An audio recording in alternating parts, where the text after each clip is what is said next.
Mensahe sa ex, Kim. Dapat masaya kayo para sa isa't isa.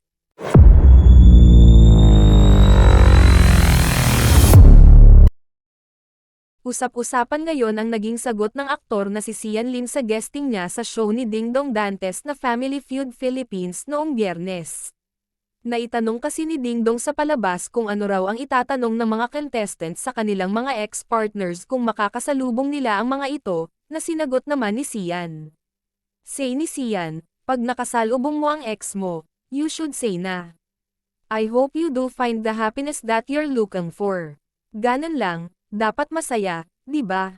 Dapat masaya kayo para sa isa't isa. Yun siya, di ba?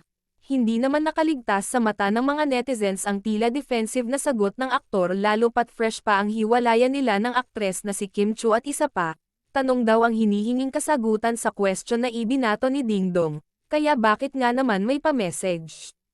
Hirit tuloy ng madla kay Sian, mukha raw may pinaghuhugutan ang aktor sa naging kasagutan at huwag daw itong masyadong obvious.